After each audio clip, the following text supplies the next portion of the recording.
And then I'm saying that's the most interesting stuff I've ever heard.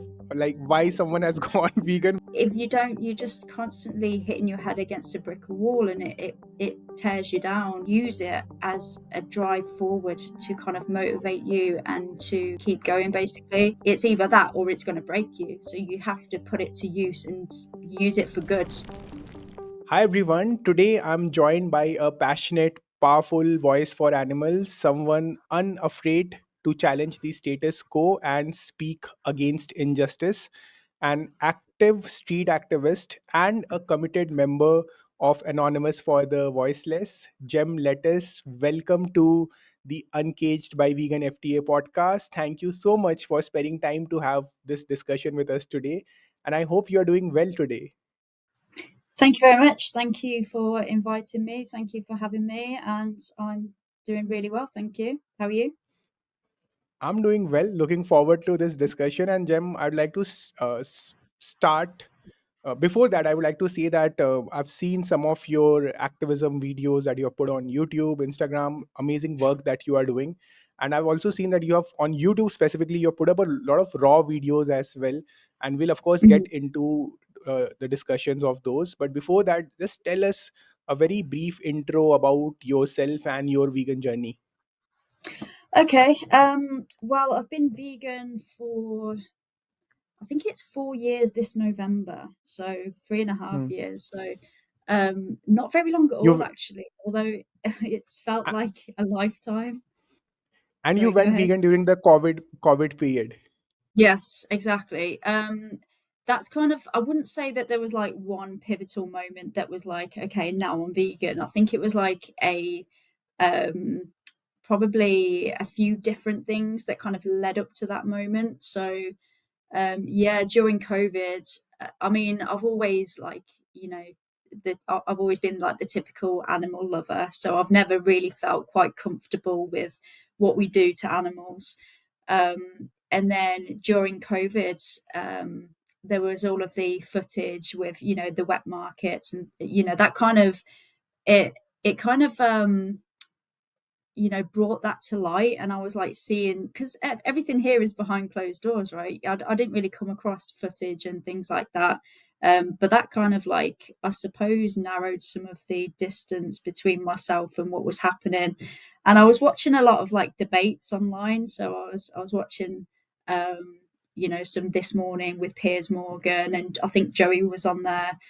So you could say that Piers perhaps helped me go vegan. And then I think the that's that's algorithm. the that's the Sorry, most go on. interesting thing. I'm saying that's the most interesting stuff I've ever heard. Like why someone has gone vegan because of Piers Morgan. Yeah, So thanks, yeah, thanks Piers. it's Yeah, yeah. it's quite So thanks to funny. Piers for saying such nonsensical Yeah, stuff and showing how illogical one sounds as a non-vegan. So we have now a vegan and a powerful activist. Thanks to Piers Morgan. thank you, Piers. Um, yeah, but I mean, the algorithm just started algorithm, you know, doing its thing Mhm. after that, and Mhm. YouTube started recommending me like um more Joey content and Ed content because obviously I'd watched that video. Mhm. And then yeah, one thing kind of like led to another, and that resulted in me going vegan. So I was yeah, I would say that I can't really pinpoint a moment Mhm. being specific, but yeah, there was sort of a few moments, and it all happened very quickly. It was like in the Mhm. space of a couple of weeks, and once I'd Mhm. started looking more into it, I was even more like, you know, kind of like obsessed, like, oh my god, this has all been happening, and I've been paying for this, and I was watching so many documentaries, so much footage. I Mhm. watched Gary's speech. I watched so many things, and it kind of like it broke me a little bit inside, but I knew from that Mhm. moment that that was it. There's no going back. Mhm. So I Mhm. always say to people when, you know, they're like, oh, it's hard going vegan, I think that you're not convicted enough, because once you know, right, that is it, it's not an option for me not to be vegan anymore, like I have to find Mhm. a way. It's not Mhm. even difficult anymore because you just do it. You just know that you have to, so you just do. You figure it Mhm. out. mm, So yeah, that's the kind of mindset that I was at then. So it was okay, now I'm mm, vegan, that's it. mm, And of course that wasn't enough. So obviously then I started getting involved in the activism. I found my local Anonymous for the Voiceless chapter in Birmingham.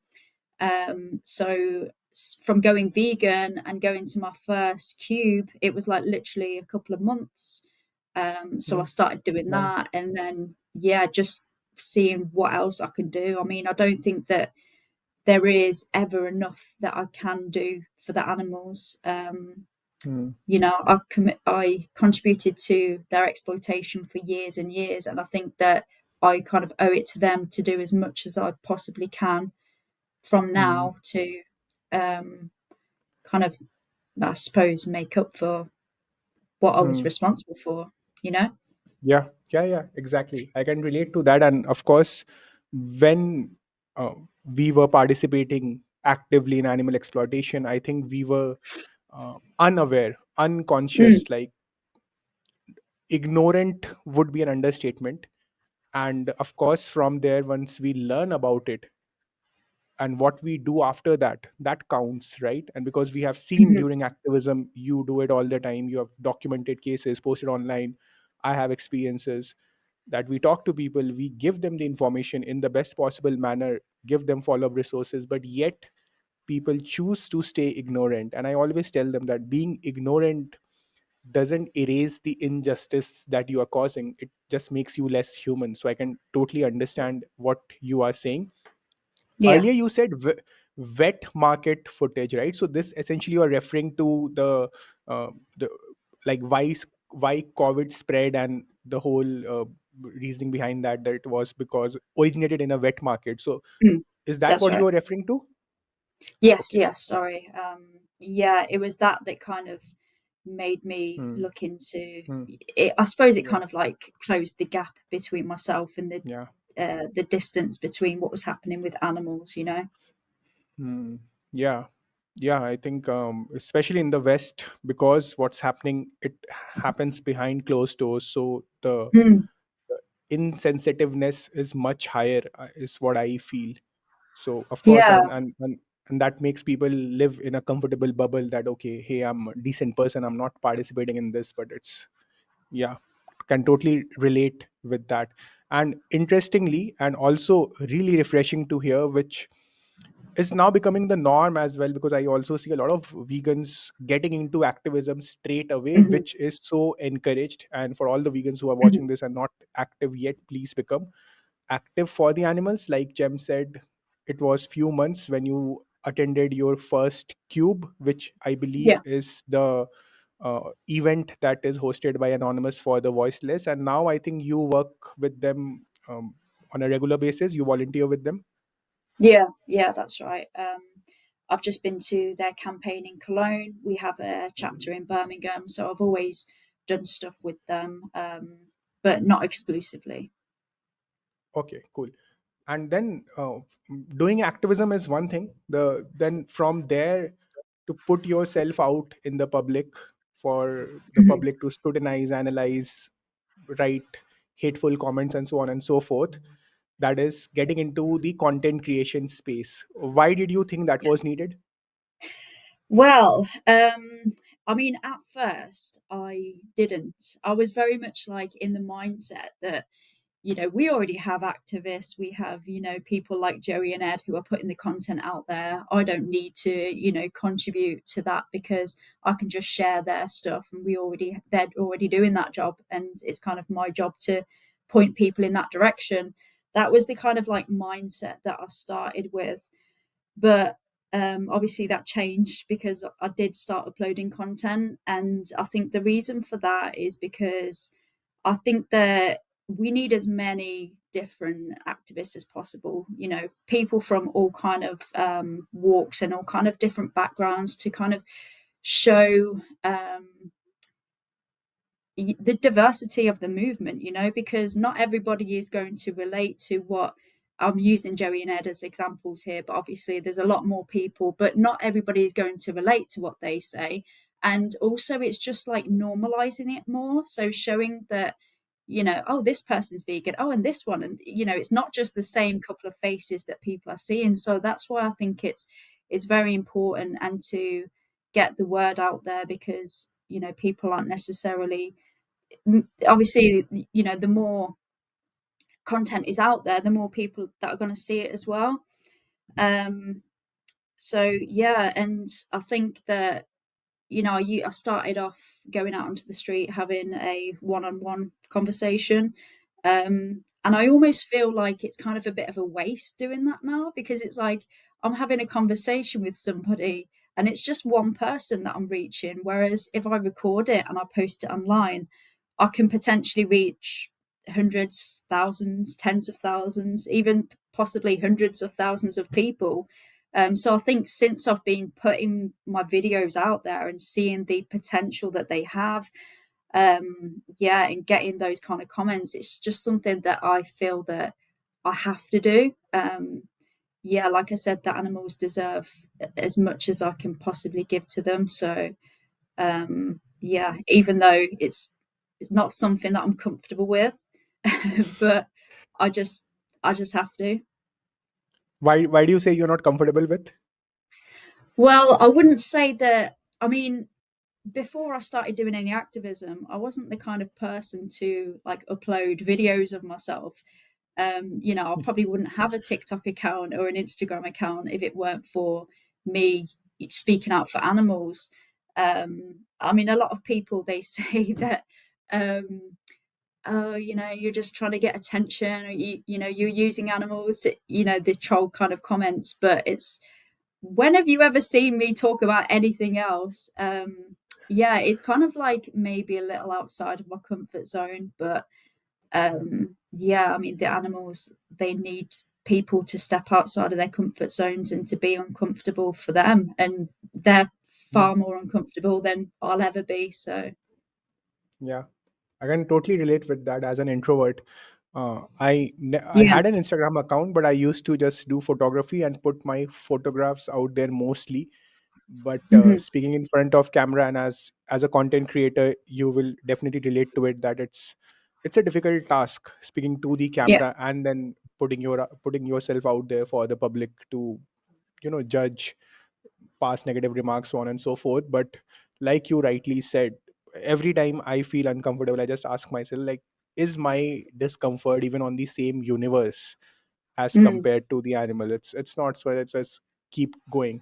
And that's one thing. Yeah. And second thing, something you mentioned which is so valuable and precious, I think I'll reiterate that for all our audience, that one, you said that if you talk in a street activism, that's like talking to just one person. But if you post online, doesn't matter if you have a big following or not, you'll still reach multiple folds than that one Hmm. conversation, right? So that's one. Hmm. And secondly, I think that you made a very good point that when someone who's not, let's say, an influencer or a big content creator, if but they are also talking about it and it doesn't have to be in a video format, but it can be in any format, right? Just posting your picture with an animal rights message related to that or whatever, right? Just sharing your story, then that normalizes this whole thing that yes, there Hmm. are people from different walks of life who are doing this, Hmm. which means it is much more accessible. It's reaching out to more and more people, and then it's not like that there are some celebrity influencers who are completely dependent on this for their living and they are only the ones who's pushing this. But yeah, this is something which is possible, right?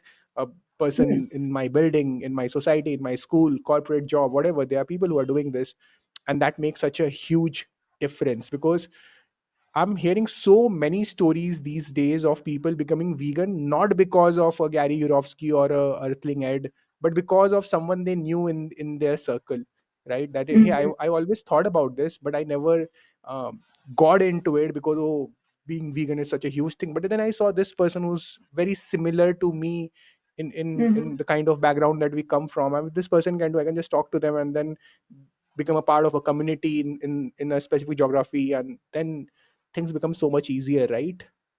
Yeah, exactly. I think that also social media is such a powerful tool, and we need to utilize it. The meat, egg, dairy, and all of these other exploitative industries, they're utilizing them. So we need Yeah. to do whatever we can. Absolutely, social media is a boon in that sense. And Mhm. you are like, you participate in the events with Anonymous for the Voiceless, like, so just wanted to understand from your perspective, what are the things that you have learned from them which you would like to share with us and the audience? Oh God, I mean, so many valuable things. I think that I'll try and like name some of the most important things I think that's Mhm. helped me in my activism. Um, I would say, um, first of all, is putting people in the victim's position. Anonymous for the Voiceless, Mhm. they're very big on that. Mhm. And I think that that's helped me massively because I think it can be very difficult for people to try and understand a certain point that you're trying to make if they're not putting themselves in that position because you know as human beings we can be very um well, I mean, Self-centered. yeah, I mean, I don't think it's a bad thing to say that we're self-centered because, the whole of the universe kind of revolves around us and we're at the center of our own worlds. So when somebody's asking you something, we can only think from, ourselves. And I think it's easy for people to, try and say things like, oh, why are you saying this to me? But then when you say, well, think from the victim's position, and would your justification hold up with you if somebody said that and you were in their position? And I think that that kind of um, method, if you like, it kind of helps people to really put themselves in the victim's position and think about things in kind of like a deeper way than they normally would, if that makes Mhm. sense. Mhm. Um, so that definitely has helped me. I think um, what else?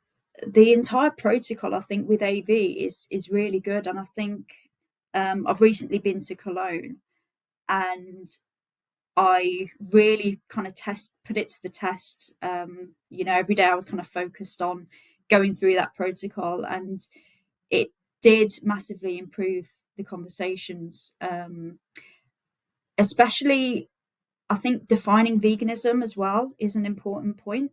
So a lot of the time, before I was having a conversation with somebody about, about veganism and they didn't actually understand it. So you can't really like have a conversation and progress with that unless they have like that basic understanding. So I think that's an important one as well. Um, and and yeah, I think there's some really good questions in there. How many more animals should be exploited on your behalf from now? Should it be zero or more? It's kind of like getting that commitment from them at the end of the conversation. So I think that kind of it really helps sort of push them that last step if you've got that far. Um, yeah, and it kind of helps as well with the time wasters because there's a policy: three strikes and you're out. So anybody who's time wasting or they're just trolling and stuff, it kind of rather than waste our time, it kind of cuts that out so we can move on to somebody who is reachable. So there's a lot of things really. Yeah. I've So probably let's yeah, yeah, yeah. So go those ahead. are good pointers. Yeah, those are good Mhm. pointers. Let's discuss a few of them. You said three strikes. So what counts for three strikes? Like three trolls, or even three queries? Like, let's say they ask plants feel pain, food chain, crop death. So does that count Yes. as three strikes? Yeah, so it's when somebody they're just there for a debate and they're not it's clear that everything that they're bringing up you're addressing, but then they just move on to the next point and on to the next point and then on to the next point. So it's like they're that kind of shows, I think, that they're not there to be genuine or they're not there to learn or to listen. They're just there to not necessarily to troll, but it shows that they're not reachable because they're just trying to find more excuses. So that's what it means by three strikes. Hmm. Essentially, not absorbing the information and then just Mm. moving on from one. Okay, what about this? Okay, Exactly. Yeah. we'll discuss what about this, but this the earlier point that you asked, and I gave such a long, well-rounded, well-reasoned answer. Hmm. Did you even reflect on that, and like jumping Mm. straight to, okay, what about this? Yeah, Yeah, recently exactly. something similar happened with me. Someone very basic, someone asked, soy has estrogen, and I said no, it doesn't. Then he sent a paper, and then I said no, this is not a relevant paper, and then he sent another paper which was proving the meta-analysis, the proper evidence against this point that no, soy doesn't contain estrogen, it doesn't elevate estrogen in human body. And I said, Yeah. see, you are saying that it elevates estrogen, but the next evidence that you have shared, you have not even read. It is refuting your own point. And then within a split of a second, next point, okay, what about if I have allergy?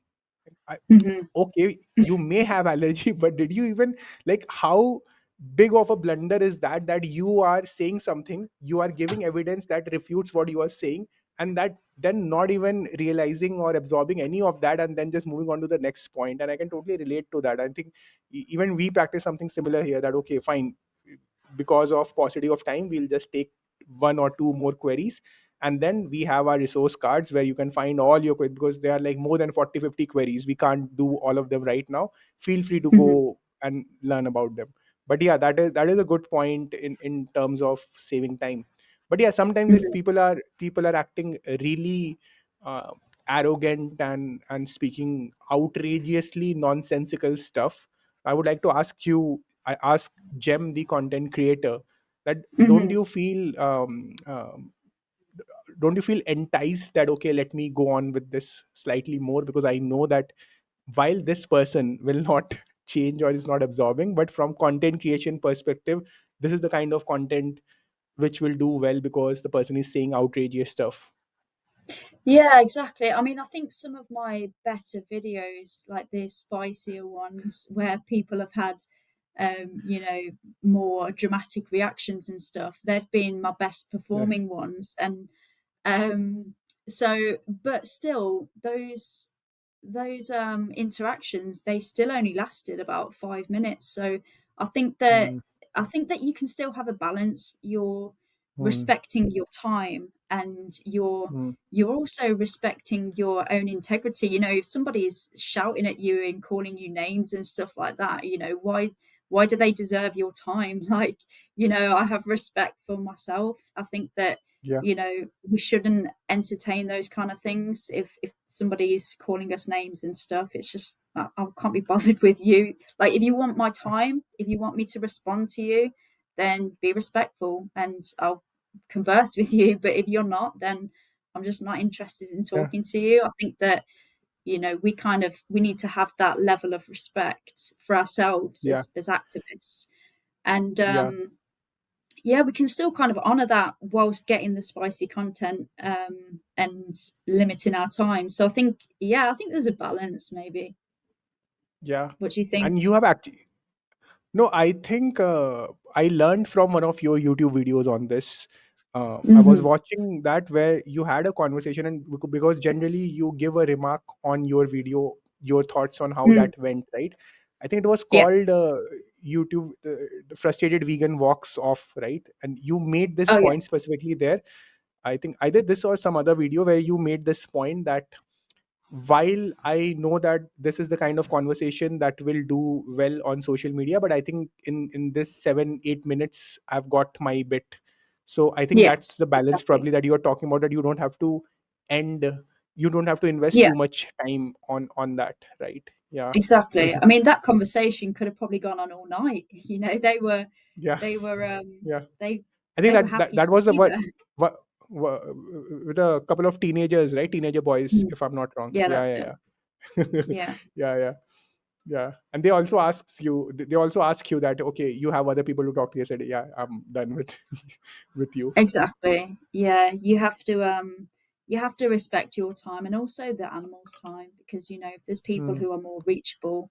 But yeah, this is only something that I've very recently sort of incorporated. I think that, you know, I wouldn't say that I've been an activist for very long at all, and by no means I don't consider myself to be an expert. So I'm always constantly reflecting on it, and Mm. okay, next time this is what I'm going to do. I'm going to start. So I'm very much like, I'm a big fan of those kind of reflections and saying, you know, the next time I'm going to try doing this, or I don't like the fact that I did this. And I think that it's good to have that kind of, self-reflection, Yeah. and know when to improve, because I'm probably saying things that in a lot of my videos, they don't you're probably thinking, well, you haven't incorporated that, but it's just because my activism, I would like describe that as a journey where I've been constantly over the past 2 years learning and improving, and taking things from other people and incorporating different things into my activism. So Mm. yeah, I would say that a lot of my things, they might be a bit like rough around the edges, but all of these Yeah. things, I plan to incorporate. Yeah. Yeah, that's actually refreshing to see, because that's why I said it's the best part, right? That you put the video out Mm, there, and probably you know that this was not the best course of dialogue mm, that's there. You could have yeah, done better, and then you share those reflections. So I really like that. And yeah. I think it can be like a bit of a barrier where, some people might think, I don't want to upload this because it's not my best work, or mm, I'm ashamed to put this out there because it's not, I feel like I could have done better, but I still feel like I'm giving my best, because obviously mm, I do have my reflections, and if I think that I could have done something better in an interaction, then I put it in there so people can see that. And yeah. that's, I don't think there's any shame in putting content out there that you're not 100% happy with, because Mm. it's still going to have a good effect for the animals, and it's not about perfection, it's about taking action. Yeah. But I think, that being said, it's also very important that the approach that you are taking, which is that you reflect on the Mm, conversation and then think, how can I do better? Because there mhm, are people who put out content out there. Some I've seen some in India specifically, like, so the improvement has to be there, right? Sometimes the improvement is not there. You mhm. think, okay, you put out the content, Yes. it doesn't matter if it does well on social media or not. It doesn't matter. Social media is a wild game, right? Sometimes the silliest of the things can do well, and that should not be the Mhm. matrix of success in terms of how good are we communicating and how good are we in influencing the other person. The influence is not where we get likes and views. The influence is when people see your content and they think from the victim's perspective, and Mhm. probably change. Like, change or not, I never say that change, if people change or not, that is not in our control. But did we put the message out in a way where the person reflected? And that is so damn important, right? Yeah, agree. And also that's another benefit of recording content, is that you get to reflect Yeah. on your activism. Um, Yep. because there's been lots of occasions where I've watched something back and I've thought, I don't even remember them saying that. And yeah, it really allows you to look at analyze yourself. Obviously, it's a bit uncomfortable at first watching Yeah. yourself, Yeah. and hearing yourself as well. You're like, oh God, I don't like it. Um, but I, yeah, it does help you progress. yeah, I'll share one of my things which I learned from content creation. So I've been doing street activism for more than 4 years now, and I Hmm. remember seeing my earlier videos. I've been doing street activism for almost 5 years, content recording for probably 4.5 years. And Hmm. one thing which I noticed is that, why am I speaking so much? Why am I like, why am I speaking for like 3 minutes, 4 minutes in a row? And then I consciously made that effort. And earlier I used to time myself that, okay, now I think even if my point is not complete, I'll just pause there and ask him, are you getting what I'm trying to say? Let them speak. Like, that gives an indication that the other person is as involved in the conversation, and it's not me just talking about stuff, something which they are not familiar with. I'm speaking for 3 4 minutes long, and Hmm. and that is so powerful, right, to keep the other person engaged in the conversation. So I now Yeah. keep asking them from time to time and see how they are doing, and if, like, just those small checks to know that they are also involved in that conversation. Yeah, that's a great example. I've had similar kind of things myself. Yeah, and that is something we get to learn, because when we watch ourselves during a conversation, we realize, okay, what was I even saying there? Why did I go into that discussion instead of bringing the discussion back to this topic? Why did I get sidelined because they asked me a question randomly, Yeah, right? Instead of yeah, going.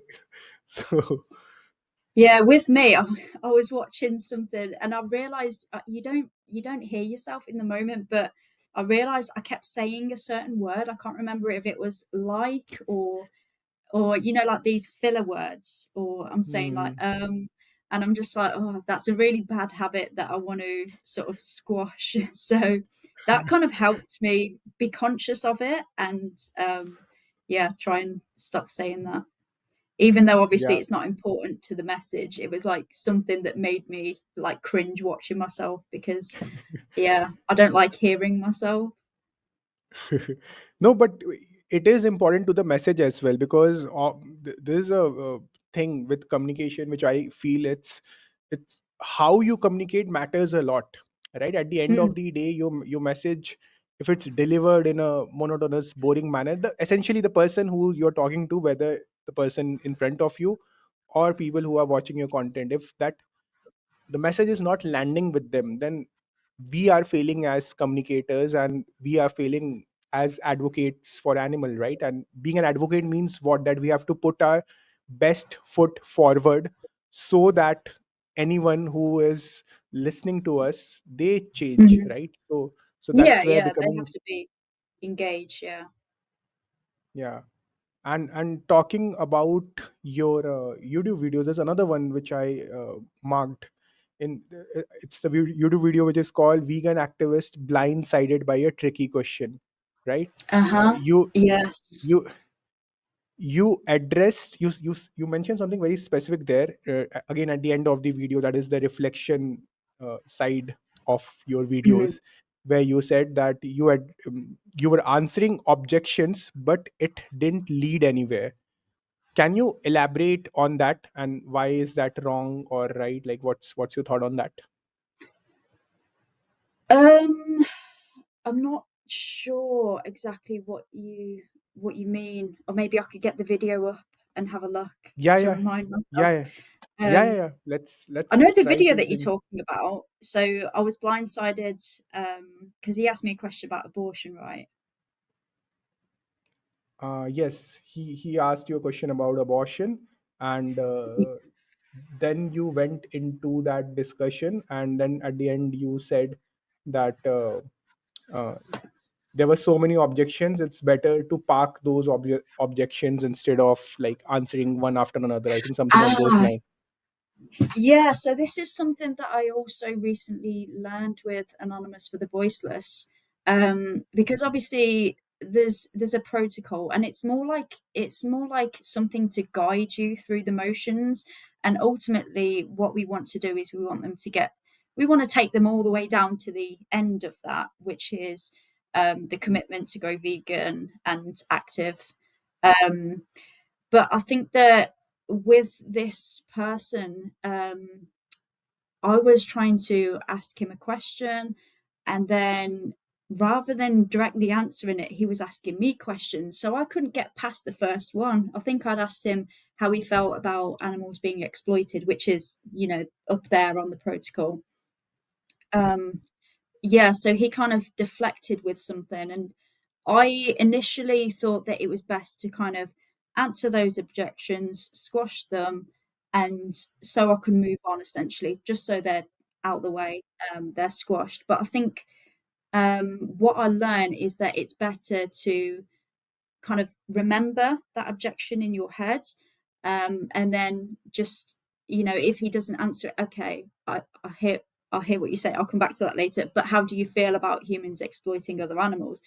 So I can still sort of progress and take him through the motions, and then when it comes up to the point where we sort of address any objections they've got, then I can say, okay, so earlier you mentioned this, and then kind of address it then and there, so that you've got those first steps out the way. Because I think if you can't progress past those, and those are the, basic things that you need to kind of ascertain from them in order to get through the protocol. Yeah, if you can't do that, then you're just not going to get anywhere with it. So Mm, that's what I learned. And when I started doing that, I think I had much better conversations later through the week. Is that what you meant? mm. Yeah. That's what I meant. Like so essentially, you change your whole approach. Earlier, you were like, Hmm. okay, they are asking this. Let me address this, and then I'll get Hmm. back to the bigger Exactly. picture. That is, uh, what's your actual opinion on animal exploitation instead of talking about B12 and plants have life and protein and so on and Yeah. so forth. And that whole discussion was going in that direction. You asked the first question, and then the person just kept on derailing, and you were addressing each of their points, and Hmm. then you realized, probably not in the moment but in your reflections, you realized, okay, this Hmm. did not go anywhere, like this just went in circles. But yeah, and after that you Yeah. have changed your approach. Yeah. Yeah, I think it's just deflection, really. I was asking an uncomfortable question about an uncomfortable topic, and he was, "Oh, what about the anything to kind of try and avoid that?" And maybe he just wasn't reachable in the moment, but yeah, I think that Hmm. um, that is going to help me going forward to try and stick to the point. And if you can't answer the first question, then it's not going to go Hmm. anywhere anyway. Yeah, yeah, exactly. And yeah, so I mean, like how I um, put this in a framework. I've talked about this in this podcast earlier also. So I essentially break it down in two parts. One is why vegan, and the other is how vegan, right? And Hmm. first, the why vegan has to be addressed. So essentially, the person has to come into that victim's perspective mode to actually talk about animal exploitation, and then their queries, once they are aligned on that, once I know that okay, this is sorted, they really, whether they go vegan or not afterwards is a different thing, but at least in that moment they acknowledge that yes, what we are doing to animals is plain injustice.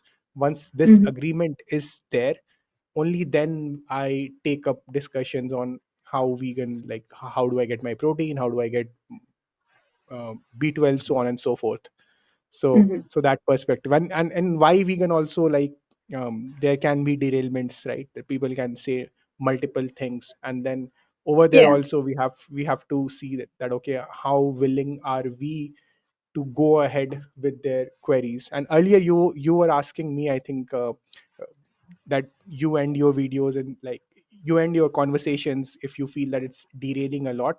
So sometimes Hmm. I do that as well, but there are times when I feel that the person is involved in the conversation and absorbing points but still coming to the next point. Sometimes just to push myself, I see how far can this go. And sometimes I had those like 30-40 minutes conversation, not every time. And I make that decision in the spur of the moment, that if I feel that the person is being honest, and of course the conversation is being recorded as well, then I feel like okay, this Yeah. person is being honest, so they'll ask questions from an honest point of view. It can be a repetitive or a ridiculous question, but let them go ahead and let me answer it, and then I also try to test myself, okay, how far can I get into their mind and plant this seed. So sometimes I push Hmm. for that, but of course the requirement is that that conversation should be recorded, because 40 minutes is a long time. So I am expecting that okay, from this I'll have one long form videos and multiple short form videos to reach out to more and more people. Yeah. So Yeah. That makes sense. yeah. And also I wanted to ask you this, in one of your outreach videos on Instagram, I saw someone make a comment. I'll repeat that comment, and I want to know what you have to say to that. So in one of your Sure. outreach, yeah, so in one of your outreach videos, someone commented, maybe stop judging people and mind your own business. What do you have to say to that? Well, I think if you're feeling judged, first of all, that's probably like a sign that they're perhaps not comfortable with what they're doing, because I wouldn't feel bad about judged for being vegan because there's nothing wrong with being vegan. So it kind of implies that there's something wrong with that. But also, yeah, I would just go back to putting them into the victim's position and saying, if it was you in their position, would you not want mm, me to speak out on your behalf and ask your oppressor to stop doing that? Because I mean, mm, I wouldn't call it judging. I would just call it having a conversation with somebody and making them aware of an injustice and asking them to stop, you know? yeah, exactly. And then what do you say to people who, on similar lines, they say vegans guilt trip others? Yeah, again, to guilt trip somebody, there's got to be an element of guilt there, right? So you Mm, can't guilt trip somebody for doing something that they're not going to feel guilty about. So it does show that there's an element of guilt. But I mean, there's nothing wrong with guilt. I think that if you're making somebody feel guilty about something that they're doing, that kind of shows that they're not comfortable with it. And a lot of our moral decisions are based around guilt. I mean, if I didn't feel mm, guilty, I'd probably still not be vegan today. So I think that mm, there's a reason we feel guilt, and it's a powerful mm, emotion, and we should listen to it and we should act mm. upon it as well. Maybe it's a sign that we should True. stop doing it if we feel guilty. So yeah, I don't think it's a bad thing to use people's emotions in a positive way to try and get them to stop oppressing somebody else. And I think, again, if it was them in the victim's position, they would want me to go to their oppressor and say, try and make them feel guilty about what they're doing. Yeah. And you very rightly said that guilt is a very strong emotion, in that sense that it can be the driver of moral decisions.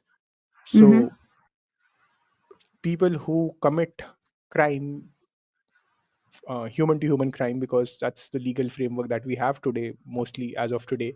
So people who commit Yeah. crime, there's an expectation that okay, they will confess, and one of the drivers of confession is guilt, that people Hmm. feel what they did was wrong, and hence that has to be done. And the same is the case today, right? And another thing which Yeah. you said, that we would not uh, we would not mind being judged for being a vegan because we are doing the right Hmm. thing. Yes, So exactly. yeah, yeah, yeah, because in a we live in a non-vegan world, right? And Hmm. you go to a setup outside of your vegan community, vegan friends, and people, if they come to know this person is a vegan, Hmm. they're like, oh, this person is all high and mighty. In Hmm. my initial years, I'll not lie about this, that I used to feel uh, a bit uncomfortable around this, but now I'm like, okay, fine, say what you want to, and if you say so much, then let's have a conversation, and if you are so passionate about a Yeah. conversation, let me bring out my phone and record this conversation. So Hmm. yeah. Yeah, I think comments like that also, it's another sign that they're not really looking at things from the victim's point of view, because they're thinking, oh, I'm feeling uncomfortable, this is, I don't like this, but they're not thinking about the wider picture.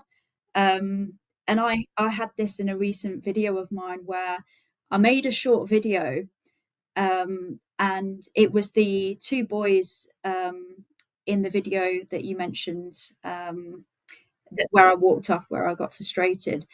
And it was a short clip, and it was one of the guys saying that I have a friend who's vegan. No, he said, I have a friend who's vegetarian, and he doesn't push his views on me, and I respect him, and he respects me. And but some people, he was basically saying some vegans are not very nice, and they're really aggressive, and they shove their opinions in my face. And my point was, in the short, I was saying that, and I think I put this in like the description as well, even if, say like a guy, he's fighting for women's rights, and he's going around and he's being an absolute horrible monster to people, and he's like being aggressive, and he's like, respect women. Even though he's being horrible, it doesn't mean that anyone would be justified to go and abuse the victims more, the women who he's fighting for. So my point was, even if vegans are horrible and we're like the worst people on earth, why does that justify harming the animals? Um, but a lot of people in who saw the video, because they didn't, because again they're looking from their own perspective, from their point of view, all they see is a guy who's like, you know, this person didn't bother me, but some vegans are. And then I'll go in saying, oh yeah, but how does that make it okay for you to abuse animals? So they kind of see me arguing back with him, and they're like, oh, you're proving his point by Yeah, by not listening to what he's saying. And it's like, no, yeah. because if you look at the wider picture, yeah, you can, it doesn't, if you like compare it to another context, it doesn't make sense. It doesn't. And two things there. One, you, first, the message and the messenger has to be separated, right? The messenger, like you said, can be Mm, the worst example or whatever, may be wrong on multiple aspects. But if the message is about a certain group being oppressed, where are you on that, mhm, right? Just because you had one bad experience with an advocate for any cause, you talked about mhm. feminism, could be for child rights, any cause, right? Yeah. Doesn't mean that your opinion on that cause should be based on this. That's one thing. Yes.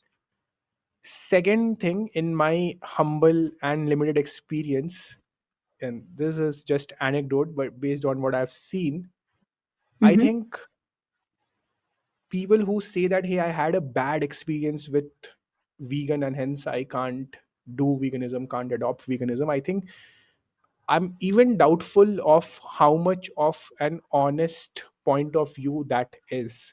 I Hmm.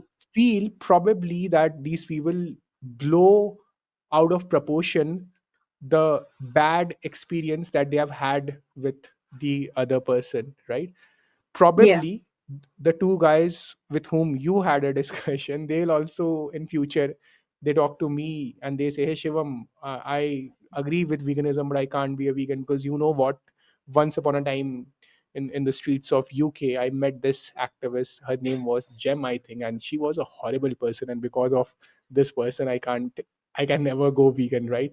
And I've Hmm. seen that video on, because I said on YouTube, I've seen that, and you were very polite in your conversation. Even the way you ended that conversation was very graceful, in my opinion.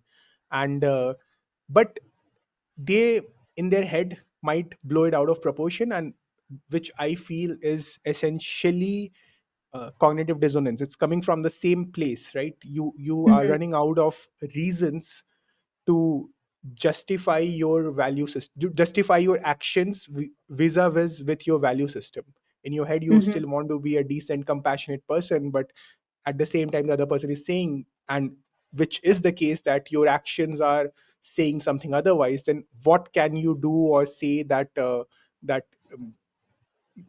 addresses this cognitive dissonance, right? And it's an easy way out. Hey, this person was not good to me, was mean to me, or whatever, right? Hmm. So I Yeah. probably I'm yeah. So I essentially, what I'm trying to say is that I'm not also convinced on these examples where people say that I had a bad experience. Probably it was not such a bad experience. It's maybe blown out of proportion.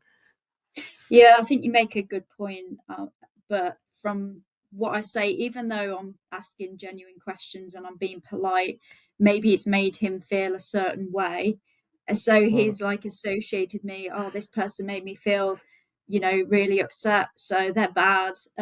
So it might be something like that. But yeah, we should focus on the victims, because even if I yeah. was going around pouring paint on people, shouting at them to go vegan, that wouldn't make it, the animals deserve to be exploited, because they have no control over what I do. And obviously, I think that would be a very bad form of activism, but it wouldn't be their fault.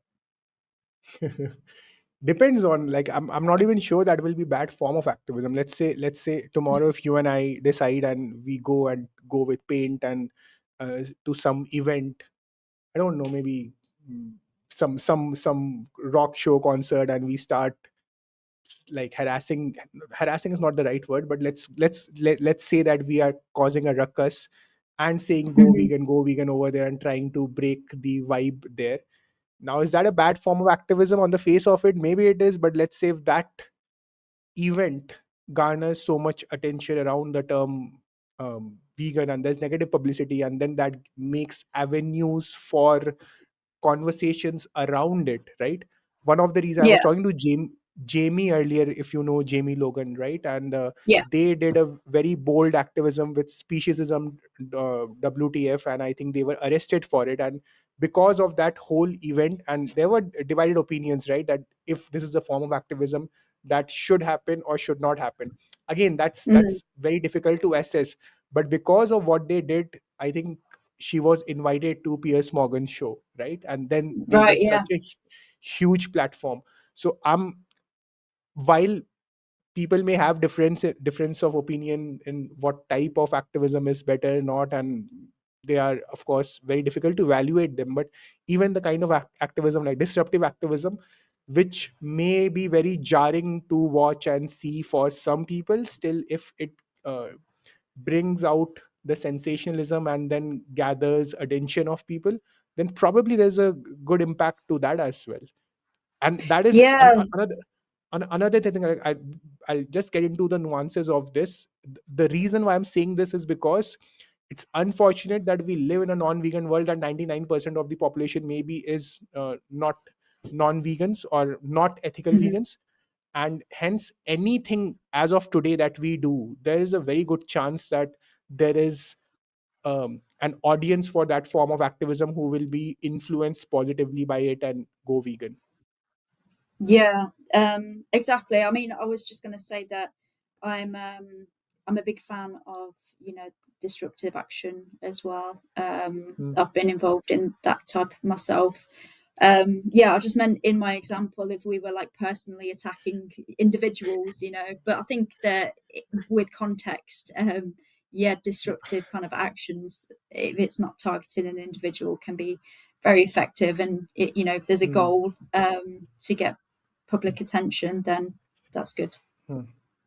Yeah, yeah, exactly. Like, it has to be. Yeah, I think you added that point, which brings more nuance to it. That there has to be a goal. Essentially, there has to be some form of strategy why we are doing. It should not be misguided passion. It should be Hmm. like a well thought, where you have guessed the possible outcomes, and you know that if this Yeah, goes this in this direction, then um, this will bring something positive for the movement. So yeah, yeah, exactly. yeah. All right. And I also wanted to check with you, because you've been doing activism for so long. Personally, as an individual, what you think is your biggest win as an activist? My biggest what? Sorry, drive.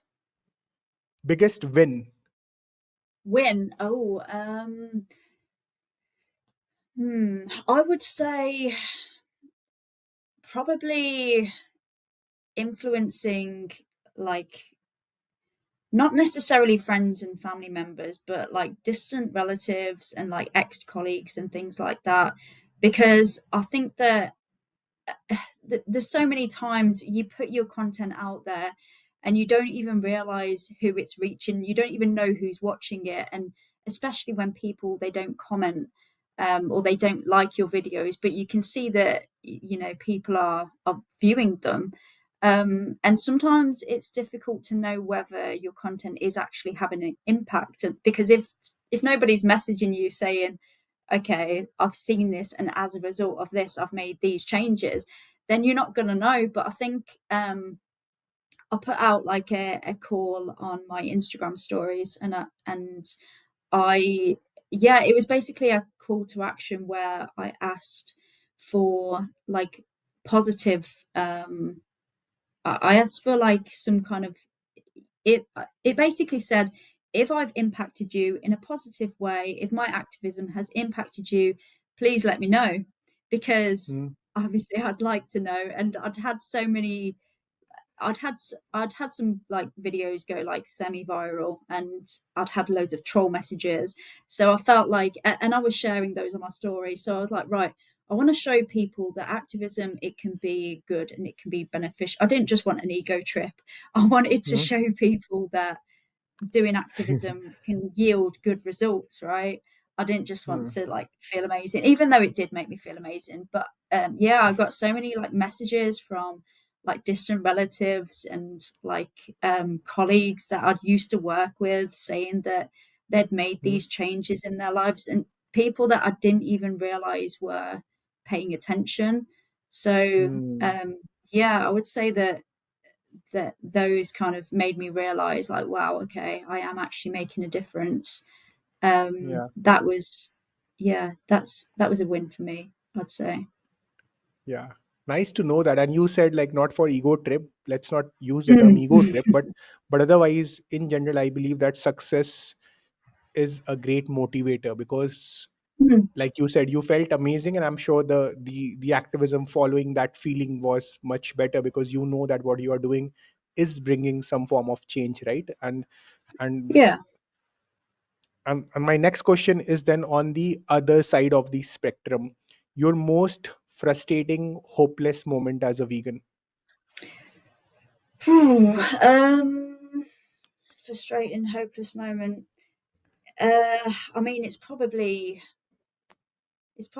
got to be trying to get through to family members, or um, you know, the people that you really want to get through to the Yeah. most, more than anybody, Yeah.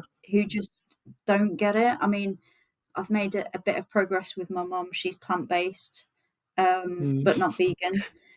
Yeah. But yeah, my brothers, my dad, his wife. It's very frustrating. I think that people say that family members can be the most difficult because you can't really have the same kind of conversation because you've got that prior relationship, and they just, Mm. you know, they don't want to listen to you like a stranger would.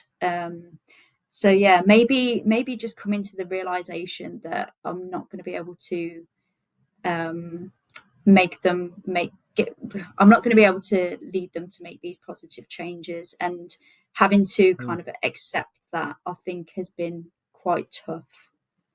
But I think you do have to accept it, because if you don't, you're just constantly hitting your head against a brick wall, and it tears you down. And I would say that I don't, yeah, I don't really. It's just too frustrating and painful to keep going on about it when you're not getting Mm. anywhere ever. Mm. Yeah. I think this is something a lot of vegans and activists will relate to, right? That doing it, um, making your family members change is very difficult. Hmm. And more than difficult, I think, even if I'm sure that some people succeed in doing that, but that being said, if they don't, then the acceptance of that fact is very difficult, right? Because you feel, Mm. okay, this is such a nice person, I love this person so much, we share similar values, and I just Hmm. can't understand why they can't see this injustice and why they are still participating in this, right? So. Yeah. Yeah, it's exactly. And especially, you know, they've seen me go through all of the emotion, and to the point where, you know, I even liberated a calf. I rescued this cow, and he was like, you know, he only lived for a week, but you know, I tried to save him, and I put my heart and soul into you know, that entire week. And I was um, I was so emotionally invested in him and getting him well and giving him a good life, because I found this cow in a field. But he passed away after a week because he didn't get all of the nutrients from his mom. He was abandoned.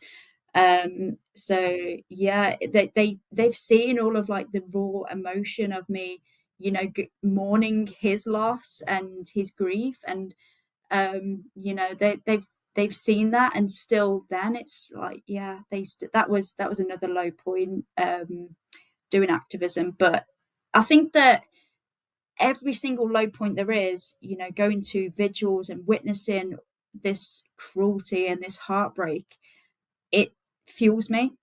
It You can take that pain, and you can take all of those emotions and use it as a drive forward to kind of motivate you and to keep going, basically. Because it's either that or it's going to break you, so you have to put it to use and use it for good. Yeah, very well said that, and that's why vigil is so powerful, and spending time with animals is so powerful. I say this to vegans also nowadays, including myself, that it is so important for us to spend time with animals, so that we are also reminded that why we are doing this. Of course we know it, but being there, you feel that, right? And that is such a powerful Exactly. right? So Yeah. why we say to this is something I have started practicing, that of course we ask non-vegans to think from the victim's perspective. I think it's also important for vegans to be reminded of this, to think from the Hmm. victim's perspective. Do you have time to do activism? Think from the victim's perspective. This weekend, should Yeah. you go for advocacy or should you attend this? Think from the victim's perspective. And Hmm. that is such a powerful driver, and I can totally relate with that. But yeah, that being said, coming back to the earlier point, that spending time with family members, and you talked about your mother. In my family it's pretty much the same. They are plant based, not vegan. And yeah, it is difficult to actually go through that, right? But yeah, what can we Hmm. do? I Yeah. keep saying this, that if it matters that much, let someone else be the agent of change, because like you rightly said, that there's a completely different dynamics with our family Hmm. members, with others who we are involved in our life. And hence it's probably better that someone else should come ahead as activist and talk to them in like how an unapologetic activist should talk, instead of Yeah. us being that. Yeah, exactly. And maybe they'll, come to me in like 3 years' time, like, you're right. I've had all these friends who are vegan, and I've stopped I've stopped exploiting animals, and I can't believe I didn't listen to you. And I'll be like, "Mm." But who knows? Yeah. Have you taken your mom to Anonymous for the Voiceless event? No, I haven't. Well, I would love to. I would love to take her to a vigil. That's what Yeah. I'd love to do. I'd love any of my family members, or anybody who's still involved in that. I would love to take them to a vigil. But yeah, my mom, yeah, she's never been there. Yeah. She does Should watch my should content though. No, not you. You should like plan it this way. Hey mom, Ah, today evening let me take you out for shopping in this particular area, and then suddenly you find the cube there, and then someone else from your team approaches you, mom. Hey ma'am, what do you think yeah, about this? Should we to exploit be animals? And outreached. then yeah. Yeah, yeah. No, I think that would be a good idea, because obviously, it's Yeah. difficult for me to, yeah, progress Yeah. with her. But Yeah.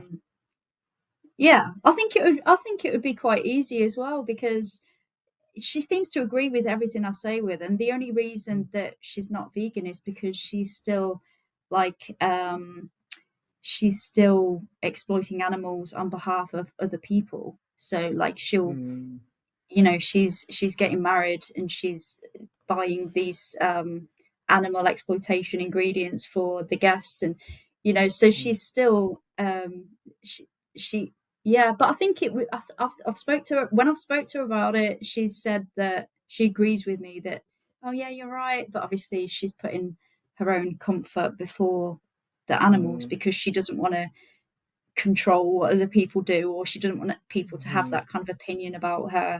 um yeah, so mm. Yeah, I mean, people are conditioned that way, right? And like you rightly, I know another person, um, who is very similar. They are plant-based, ethically aligned Mhm. on veganism, but Mhm. once they go out and with their friends at that time, at that table, they don't want to be the lone vegan, so they then they conveniently become vegetarian, like Mm. consuming dairy products and stuff like that, right? But Mhm. otherwise they are aligned on the ethical principles that yes, animals should not be treated as commodities. But yeah, um, it's just that they don't want to feel that social pressure of being someone who's not accepted by everyone else. Yeah, I would say that. I mean, I don't like to say that it. I would. I don't like to say that that's like signs of like a weak character, because it sounds like it's an insult. But it's yeah, maybe somebody who's not like as confident in themselves. And Hmm. I think that Hmm. we do, even though it might make us uncomfortable, we do need to be strong characters for the animals and to lead the way. You know, Hmm. if we believe in something, then Yeah. we should act, you know, unashamed of that, because you know there's nothing to be Yeah. ashamed of. And I think that that is a sign of strength. So you Hmm. know. And there are some organizations who dedicate a part of their work into community building, that and it is perfect, like you rightly said, Mm. while it requires a strength of character, and if you think from the victim's perspective, none of your discomfort comes in that same universe, but then one has been living in a certain way for 20, 30, 40, 50 years of their life, and then suddenly and in those years they have been conditioned to be nice to the people in their community and society and so on and so forth, Mhm. and then suddenly being the odd one out, it can become difficult for some people, and hence there are some groups who work on community building a lot, that okay, let's create a group of vegans where we can get to hang out with more vegans and stuff like that. I think that is also helpful in that sense, building Yeah, community for vegans.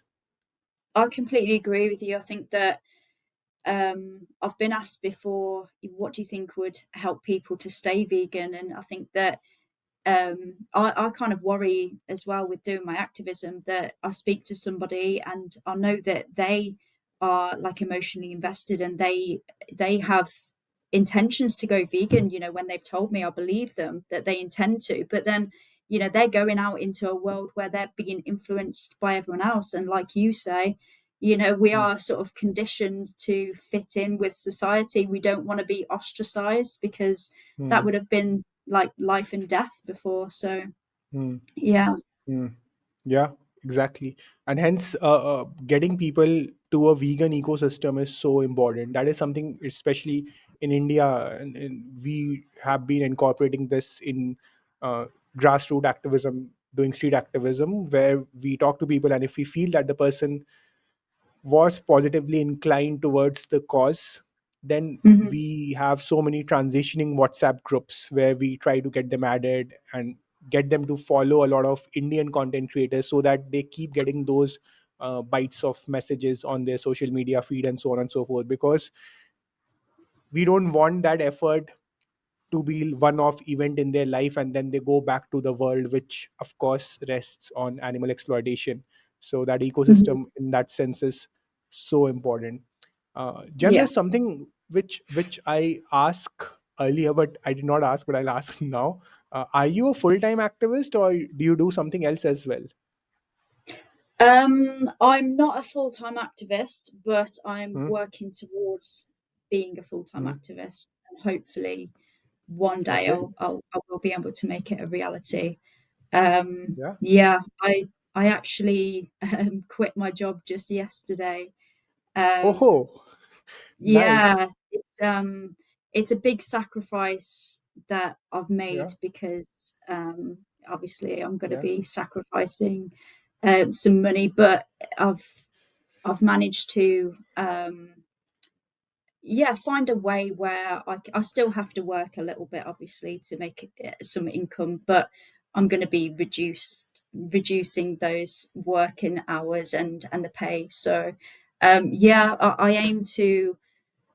There's so many things that I want to do with activism, and I want to I feel that at the moment, or in like is my current job, which is like a 9 to 5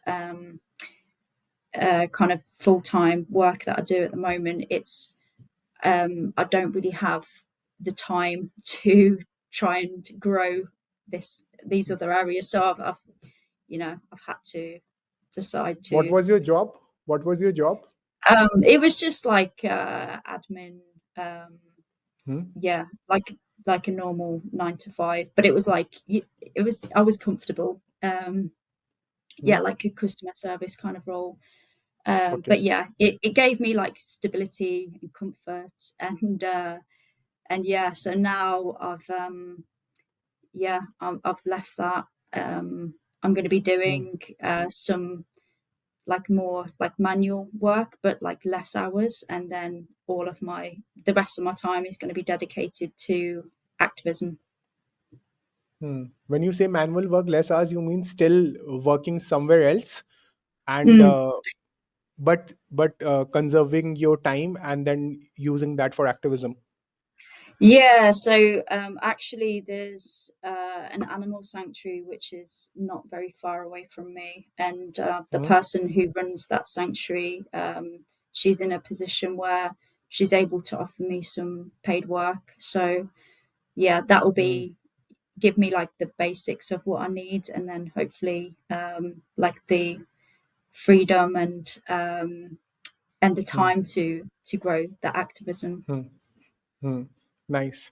I just looked at the date, and it is 1 year and 9 days since I quit my corporate job and Mm, ventured into activism full time. And nice. yeah, and I'm sure that you'll find your way as well, where of course you have a decent life, a comfortable life where you earn decent money, and at the same time you are dedicating your effort and time for the animals. Yeah. I think the good thing about this is that I've got like I'm going to have the flexibility. So if I manage to get more support, then I can take less hours and spend more time doing activism. Yeah. But yeah, ultimately, yeah, I'm going to be able to focus more on that, which is what I wanted. So, Cool. And for all our viewers, if you have stayed so far, then what we are going to do is put Jem's Patreon page link also in the description. And please go and support Jem. We want more people like Jem to be in the movement full time. thank you, appreciate that. Yeah. All And I want right, to Jem. stay in This, the movement as long as possible. So, yeah, and yeah, as much as possible.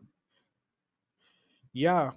I mean, I, I have a weird way to put this actually. That ideally, ideally, I would want to go out of job, which means what? That I would want this to be a vegan world, and then there is no need for animal liberation activist to be there, like Hmm. for that job to exist.